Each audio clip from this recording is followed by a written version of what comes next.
All right, good morning, good morning. Here we go again. All right, so we left off yesterday. Went up to S&W, picked up the roll cage last night, came back in here after dinner and finished cutting that piece out. I made the new piece up, got it tacked in place. I'm gonna clean up this edge right here, clean up this edge real good, and then we'll cut this lip off. We'll trim that back off later. This way it'll be nice and straight to that piece. So I'm gonna clean that off right now, finish welding that, and then I got a little bit more gas to go, and I'm gonna go fill the tank up. So we're gonna do that right now.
What you got to do is you got to break through the galvanizing. These old frames, they had a galvanized coating on them, so you got to get past that. All right, let me go change this tip and I'll finish cleaning it up.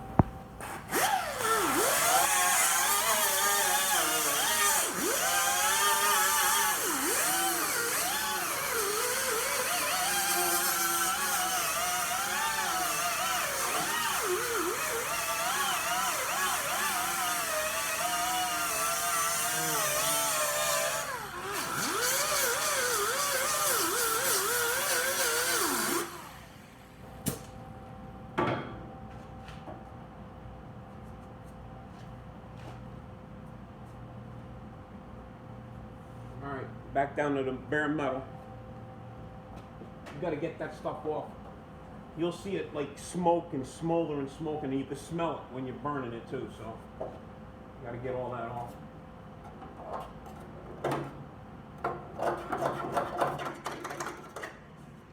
Alright. Get that welded up.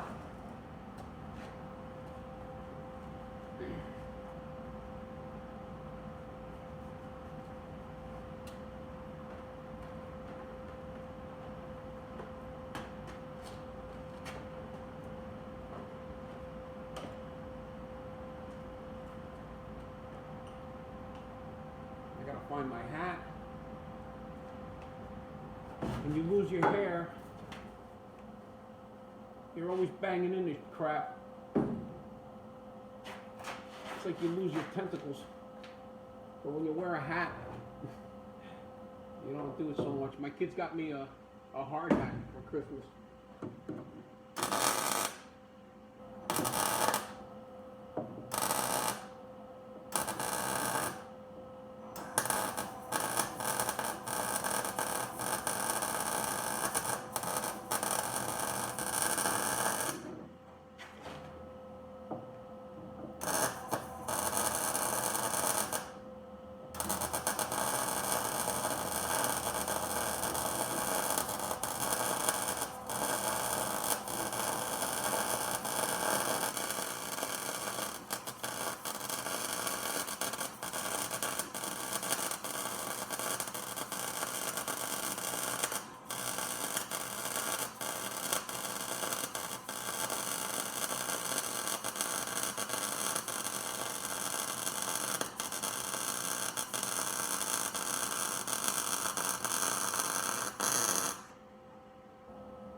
So let me explain what I'm doing. You guys just watching weld. Maybe up there. Show you something. So basically what happens is, I had somebody ask me what kind of wire, what size wire. It's 025. It's thin. And you're thinking, oh man, but it's thick metal. It's not thick metal. Thick metal is like 1/4 inch. So this is only like a 1/16, an 1/8, 3/16, and then you got sheet metal, right? So you're trying to attach frame to frame, and then frame, there's a double frame in here. It's 2 pieces inside here, flat to flat. Like this, like what I took out. It's got 2 pieces in there, you can see it. You got like a thinner piece on the outside, which they call the frame, and then they got this the inner piece, which is an 1/8. All right. So you got a 1/16 and an 1/8 together. So on that spot here and here, you can burn it in pretty good. And then where it gets thinner, where it's only 1 sheet in here, I don't know why they stopped right there, but they put like a piece here. So now we added the 1/8 inch on the outside instead of the inside. So technically, this is really stronger because now you have that 1/8 inch piece in here, which it didn't have before. Okay. The reason I stitch it is so that I don't burn through the thinner stuff. So I go from the heavier stuff to the thinner stuff, heavier stuff to the thinner stuff, heavier stuff to the thinner stuff. Here, where I welded it here on the top, frame to frame, you saw I just went 1 clean bead. Okay, so that's a nice clean bead. Let me show you that. Let me turn this around. So this right here, 1 continuous bead, but this is steel on steel. This is a little bit heavier metal. That's the 1/8 to 1/8. And then here, where it gets, that was still good, and then here it gets real thin, but then inside here, from here to here, there is no extra piece in there. We just added an extra piece. Okay, so if you look at it where it was originally, it only had that little thin piece in there, and then it came up to about here and it stopped. So now we're adding that, plus we're going to box this off and then cap the top off. So 025 wire. If I used to use 023, I can't find 023 anymore, so I use 025. With the wire, with the gas though, not the flux wire crap. That stuff don't work for shit. You don't want to use that unless you're like out in the field or something and you need something like, I don't know. That stuff leaves such a mess it ain't even funny. Some guys use it. I don't like it. I don't like it at all. I keep a little tiny roll under here someplace under my machine of that stuff in case I run out of gas and I'm stuck for something, but it's still brand new. It's probably been in there for 5 years. So I just use the regular wire. It's strong. I've welded with this machine, right? This machine, this is the, I think in 20, no more than that. Let's see, 30. I bet you the first one I bought was probably, I don't know, 35 years ago. 30, yeah, probably 30, 35 years ago. At least, yeah. I would think 35 years ago. The same exact machine, you know, whatever. Might have been a 125 or something, but it's the same exact setup with that. I think this is the fourth one that I bought, okay? And I'll show you the wire that we use. Right? I got this one from Harbor Freight. 025.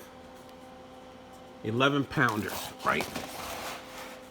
I must have put 11-pound spools. I bet you, oh man, I probably put 100 of those spools through these machines. I wouldn't even doubt 100 through these machines. This one's lasted me probably, I don't know. This one's probably 10 years old. And I put a lot of wire through that machine. I welded trucks, truck frames, exhaust pipes. I mean, we make exhaust headers. You name it, I use that. And the same wire, same exact wire. I welded stainless pipe with that also. You know, it works for everything. It's a great machine. It's small, it's compact, you know, but it does its job. So, you know, when you hear people, oh, you got to have this big, giant, freaking welding machine, they all do the same thing. They all do the same thing. And you need the settings right. Usually for sheet metal, that's why I got it set up like that for sheet metal, straight up and down. If I'm welding upside down, you saw when I turned around, I brought the speed up a little bit, because when you're welding upside down, the wire wants to fall back into the, you know, as it melts, it wants to fall back into the nozzle. So you turn the speed up a little bit to keep it up into the puddle. But I mean, I don't think I've ever had this machine turned all the way up. And I welded 1/4-inch stuff. I mean, crazy stuff.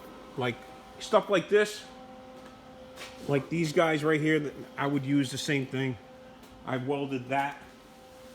Okay, that's all welded with this machine. That's all welded with this machine. I mean, we do stuff every day with stuff.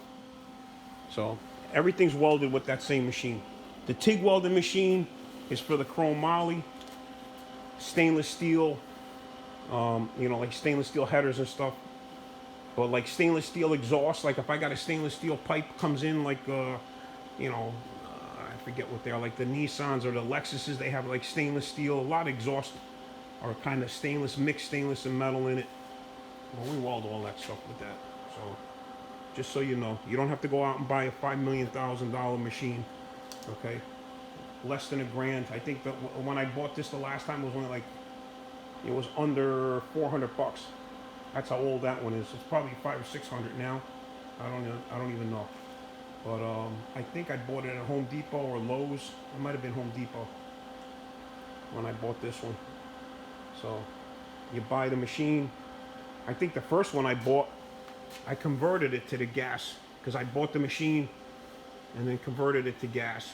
And then after that, I just kept the gas one, because the one without the gas, you got to use the flux core wire, which works, but it makes a mess. It's just, it ain't no good.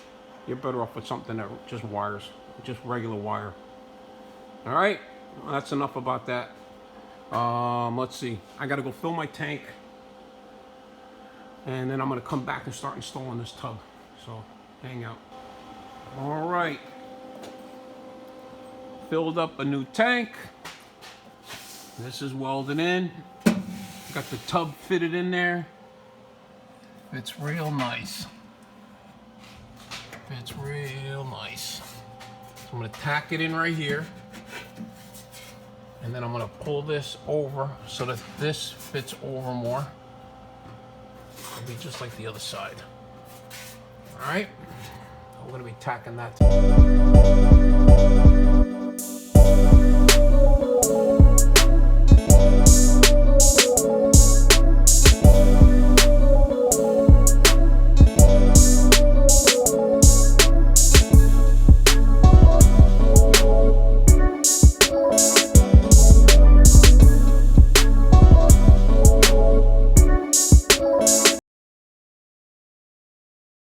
All right, got all that archway done, all that's welded in. Now we gotta go back and make the corner pieces for this, the back, split the front.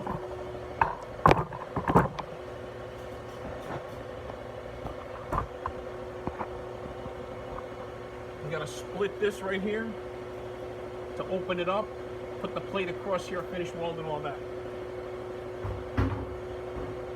I'm gonna get that done and get back to you. All right, so we got that split and welded. We're gonna clean this up.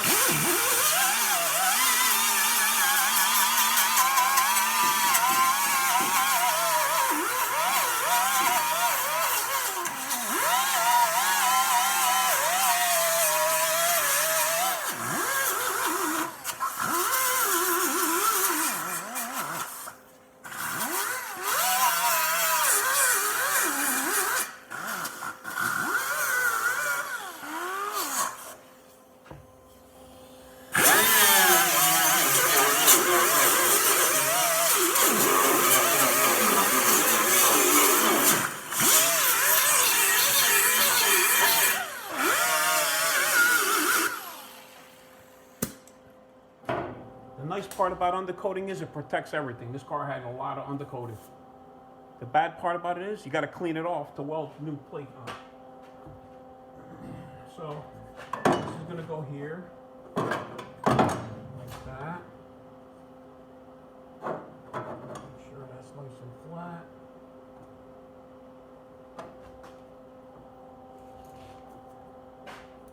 That.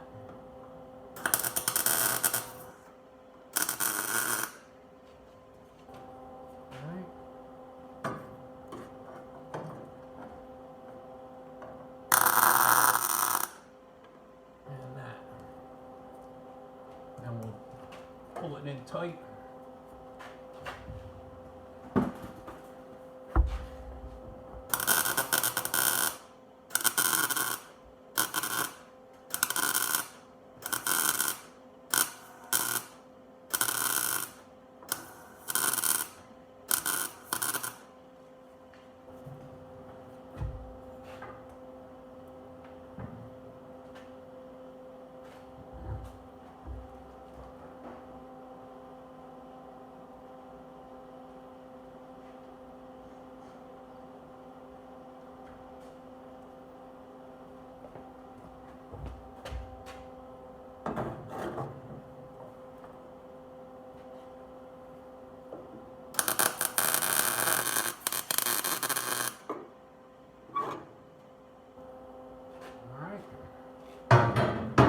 We'll be able to weld here and then on this side on the outside.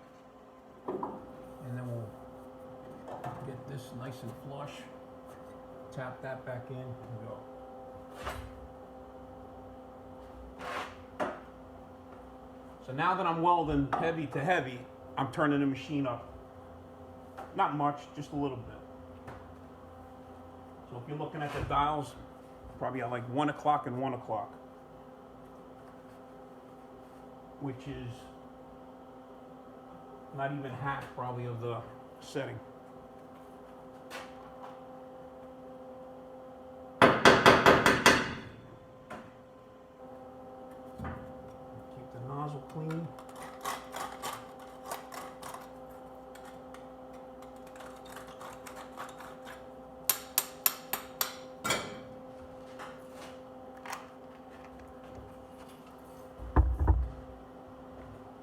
A little anti-splatter. And then this we could weld one shot, go to town, done. Find my helmet.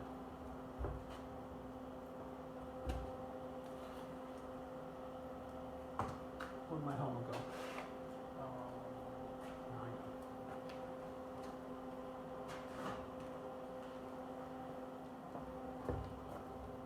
All right.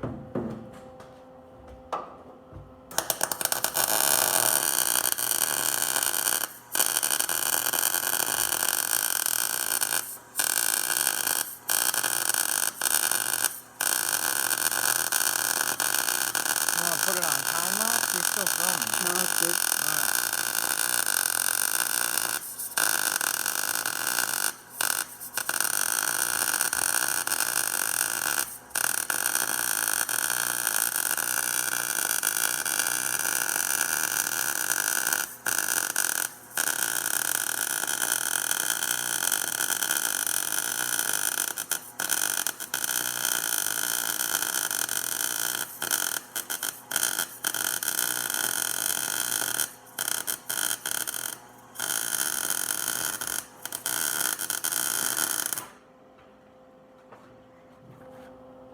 That would be the only way that I would weld it like that. All right? All right. So the corners are done. This corner's done. That corner's done. The whole thing's welded in. We're going to let it down. We're going to fix this corner and the back corner. I started grinding this off to see how much of this was rotted. So we're just going to cut this piece right out and put a new patch in there. Same thing with the other side. The other side's pretty long. The other side needs the whole, this whole bottom section like that is going to get cut out. All right. We'll let it down. We're going to clean up in here and then let it down and do the inside pieces. Alright, got the piece all made up for the back part. Where's the little hammer? We're welding that.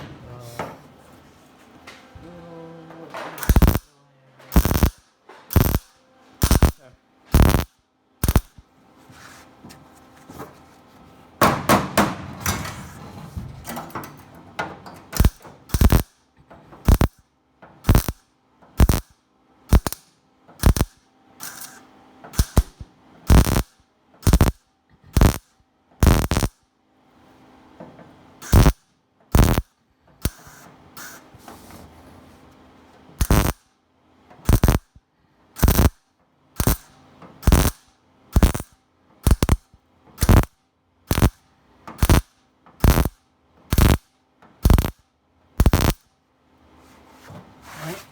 And then finish that right there.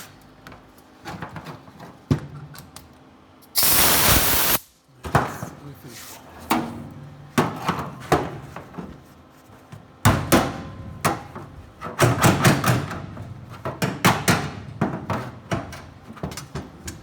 Need something to push that in.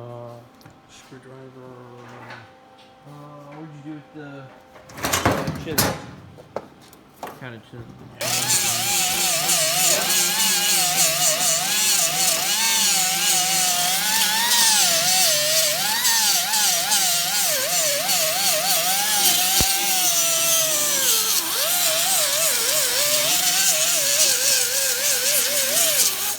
All right, how's that?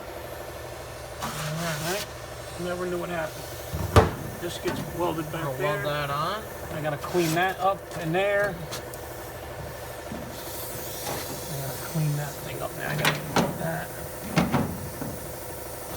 I need to cut that. I'll probably cut that with the sawzall. Let me trim that off with the sawzall. Give me the sawzall. All right, man, we're getting there now. So we got that side all welded, inside and out. This side all welded. Putting the braces back in where the back seat thing goes. Got that all finished up. Josh went to go get the seam sealer. We're gonna grind it all up and then seam seal everything and then probably paint everything at one time. Once the sandblaster guy does the front, we prime and paint everything. We'll just paint everything in one shot. I'm hoping he comes tomorrow. Today was a nice day. Tomorrow should be nice too. And we'll see what happens. In the meantime, I'm going to finish welding all this, and then I'll show you what it looks like when it's done. Okay. All the welding's done. I think I just got a little spot I got to do underneath. I think I forgot. I don't remember now.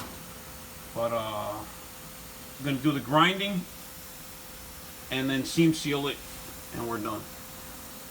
All right, we got the trunk laid in place, all lined up and squared. And then we're going to take it off. I already tacked the hinges back where they're supposed to be, lined up with the holes in the trunk lid. I'm just going to go in there and weld them up, and then we'll put the trunk. We don't have to put the trunk back on because we're going to be back in there, but that'll be done. All right, we're going to put the hinges back on. All right, so hinges are welded back into place. I'm going to put the springs back in it tomorrow. Clean the car out. Grind the insides where I need to grind everything. Seam seal it. And then we move on to the roll cage. All right. Looking good, looking good.